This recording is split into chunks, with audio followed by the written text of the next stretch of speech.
வணக்கம் நேயர்களே, விஷன் 9 டிவிக்காக நான் உங்கள் லக்ஷ்மி நாராயணன். இப்போ நம்ம பார்க்க போகிறது வார ராசி பலன் 25ஆம் தேதியிலேருந்து 31ஆம் தேதி வரை இப்படி இருக்க போது பார்க்குறோம். எப்போதும் சொல்கிறது தான், லக்னத்துக்கு பாருங்கள். ராசிக்கு பார்ப்பதை விட லக்னத்துக்கு பார்க்க ரொம்ப பர்ஃபெக்டாக இருக்கும். உதாரணத்துக்கு ஒரு மகர லக்னம் விருச்சிக ராசினா விருச்சிக ராசிக்கான பலன்களை பார்க்குறதை விட மகர ராசிக்கான பலன்களை பார்க்கும்போது ரொம்ப பர்ஃபெக்டாக இருக்கும். அதே நேரத்தில் முதல்ல வர்றது பார்த்திங்கன்னா புது பலன்களாக இருக்கும். அதுக்கப்புறம் தசா புத்தி பலன்கள், உங்களது ஜனனகால ஜாதக பிரகாரம் என்ன தசை புத்தி அந்தரங்க நடக்குதோ அதுக்கான பலன்களை நீங்கள் மிங்கிள் பண்ணி பார்க்கும்போது ரொம்ப பர்ஃபெக்டாக இருக்கும். இதோட வீடியோட எண்டில் டிப் ஆஃப் த வீக் இருக்குது, மறக்காமல் பாருங்கள். கன்னிராசி. கன்னிராசிக்கு உங்களது ராசியாதிபதி புதன் பார்த்திங்கன்னா இதுவரை நீச்சமாக இருந்தால் நிறைய பிரச்சனை, டென்ஷன், கொஞ்சம் சின்ன சின்ன அவமானங்களை நீங்கள் நிறைய சந்திச்சிருப்பீங்க. இப்போது அவர் 8ல் போகிறார். 8ல் போகும்போது அதுவும் கேதுடைய சாதத்தில் போது கேது உங்களது ராசியிலே இருக்கும்பொழுது பயங்கரமான உளைச்சல் இருக்கிறதுக்கான வாய்ப்புகள் இருக்குது. எவ்வளோ நாள் இருக்கும் அப்படின்னா ஒரு வாரம் 10 நாள் இருக்குங்க. அந்த கேதுடைய நட்சத்திரம் அஸ்வதி நட்சத்திரத்தை தாண்ட வர நமக்கு அந்த எமோஷன்ஸை கொடுக்குங்கிறனால கொஞ்சம் கவனமாக இருக்க வேண்டிய ஒரு காலகட்டங்கள். என்ன பண்ணணும்? தொழில் ரீதியான விஷயங்களில் புதிய ஒப்பந்தங்களோ புதிய விஷயங்களோ கொஞ்சம் பார்க்கும்போது கொஞ்சம் ரொம்ப கவனமாக இருக்கணும். பெரிய பெரிய கான்ட்ராக்டு, பெரிய லாபங்கள் வருதுன்னு சொல்லி யாராச்சும் மாய தோற்றங்களை உருவாக்கி நம்மளை கவுக்கிறதுக்கான வாய்ப்பு இருக்குன்னா ரொம்ப கவனமாக இருக்கணும். மாமியார் வீட்டில் கூப்பிட்டாங்க, விருது கொடுக்குறாங்கிற போது அங்கே போய் ஏதோ புலாக ஏதோ மடைஞ்சி ஏதாவது பேச போய் அதெல்லாம் பிரச்சனைகள் வருன்றதுனால அதெல்லாம் கொஞ்சம் பார்த்து நடந்துக்கிறது ரொம்ப ரொம்ப அவசியம். இந்த மாதிரி விஷயங்களே ரொம்ப கேர்ஃபுல்லாக இருங்க. ஏன்னா அது கேதுடைய சார்பில் கேது ராசியில் இருக்கும்போது அந்த 8 ரொம்ப ஏதாச்சும் லீகல் இஷ்யூஸை கொண்டு விட்டுரும். புத்தி தடுமாற்றங்களை ஏற்படுத்தி நான் என்ன பண்ணேன், நான் இப்படி பண்ணியிருக்க மாட்டேனுங்கிற மாதிரி விஷயங்களை கண்டிப்பாக கொண்டு வந்துடும். அதனால் கொஞ்சம் கேர்ஃபுல்லாக இருங்க, ஓகேங்களா? 2ஆம் அதிபதி 2 மற்றும் 9ஆம் அதிபதியான சுக்கிரன் பார்த்திங்கன்னா உங்களுக்கு 6ல் இருக்கும்போது நல்ல வருமானங்கள் இருக்கும். வெளிநாட்டில் இருக்கும்போது பெரிய வருமானம், பெரிய வெற்றிகள், நல்ல ஒரு லாபங்கள் வருவதற்கான வாய்ப்புலாம் ரொம்ப சிறப்பாக இருக்குது.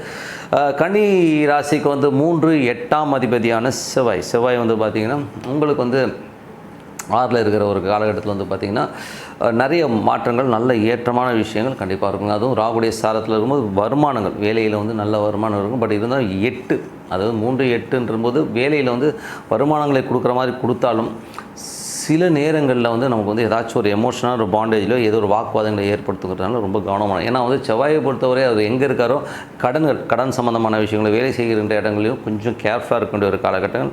ஏதோ நம்ம விளையாட்டாக பேச போய் ஏதோ விளையாட்டாக செய்ய போய் எதிராளி நம்மளை போட்டு கொடுக்கறதுக்கான வாய்ப்புகள், அதுவும் அந்நிய மதத்தை சார்ந்தவர்களோ நம்ம வேறு ஸ்டேட்டாலோ நம்மளை போட்டு கொடுக்கறதுக்கான வாய்ப்பு இருக்கனால ரொம்ப கவனமாக இருக்க வேண்டிய ஒரு காலகட்டங்கள். கொஞ்சம் கேர்ஃபுல்லாக இருங்க. அதுக்கப்புறமாக உங்களது 4ஆம் அதிபதி 4ஆம் மற்றும் 7ஆம் அதிபதியான குரு 8லிருந்து அது சுக்கிரனுடைய சாதனம் ரொம்ப ரொம்ப ரொம்ப டென்ஷன் கொடுக்குற வேண்டிய ஒரு விஷயந்தான். ஏன்னா அது என்னென்னா 8ல் குரு இருக்கிறது பார்த்திங்கன்னா குரு உங்களுக்கு சுக்கிரனுடைய சாதத்தில் போகுது. அதுவும் வேலையை தான் குறிக்குது.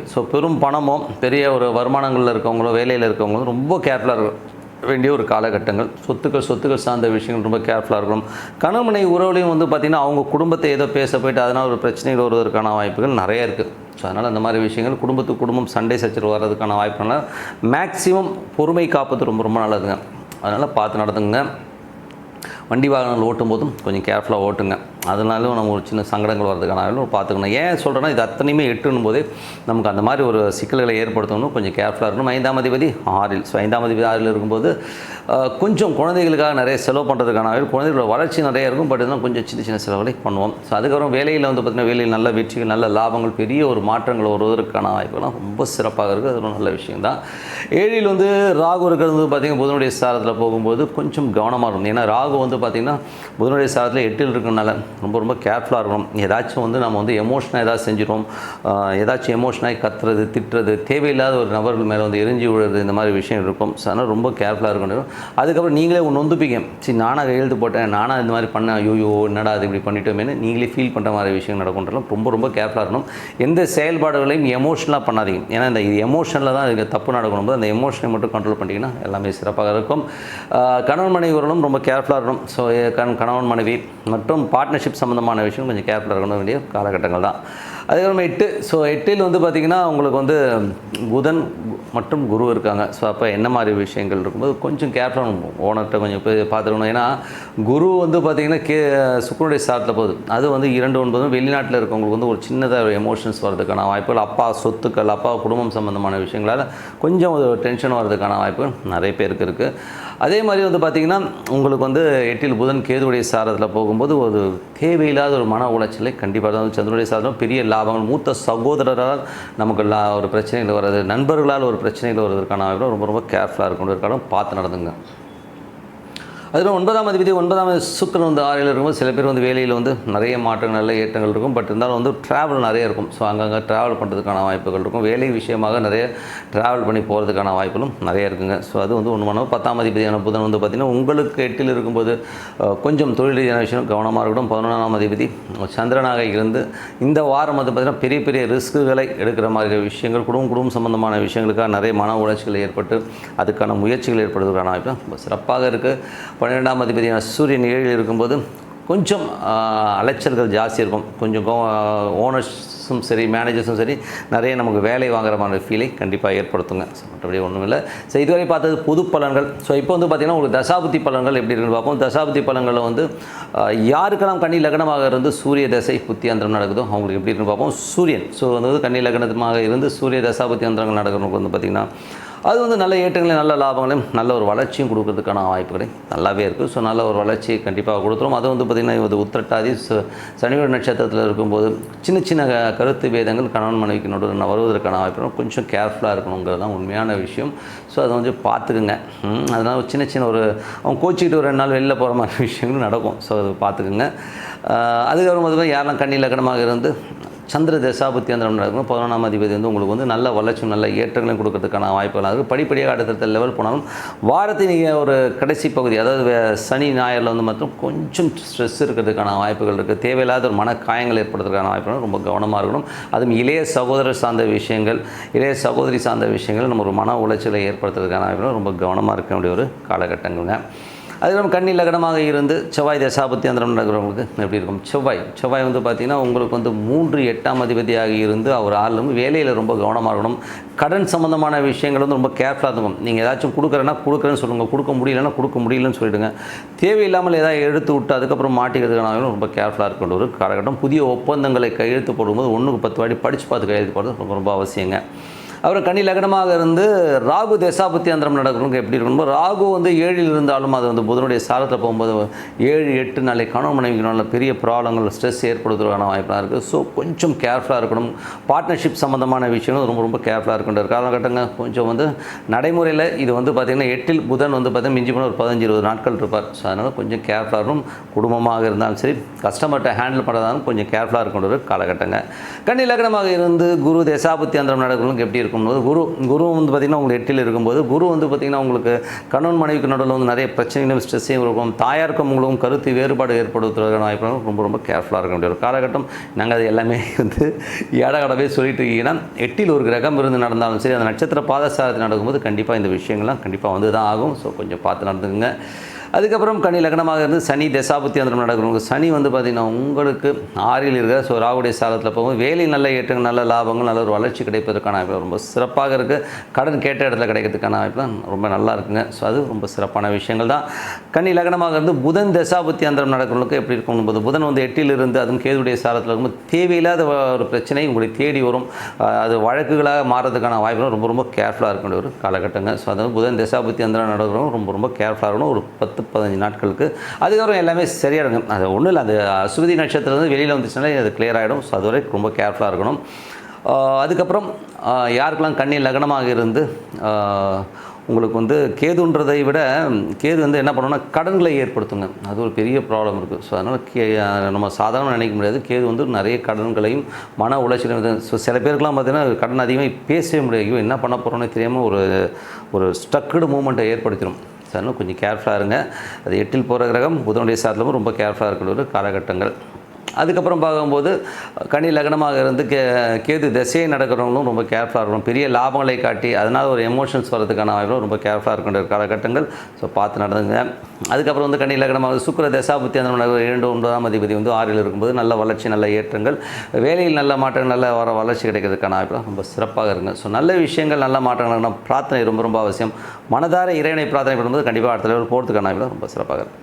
Tip of the week. So dip of the வீக்கில் இந்த வாட்டி வந்து ஒரு டிஃப்ரெண்ட்டான ஒரு சப்ஜெக்டை பார்க்க போகிறோம். ஸோ நிறைய பேர் வந்து என்கிட்ட கேட்ட ஒரு கேள்விகள், சாமியை கும்பிட்டா எனக்கு கோடி கோடியாக பணம் கிடைக்குமா, தங்கம் கொட்டுமா, ஸோ இது மாதிரி விஷயங்களை நிறைய பேர் கேட்குறது உண்டுங்க. ஸோ முதல்ல வந்து ஒரு விஷயம் புரிஞ்சுக்கணும், சாமினா யார்? சாமினா வந்து நமக்கு மேலே இருக்க ஒரு பரம்பொருளுங்க, அவ்வளோதாங்க. அதை என்ன வேணால் உருவகப்படுத்திக்கங்க.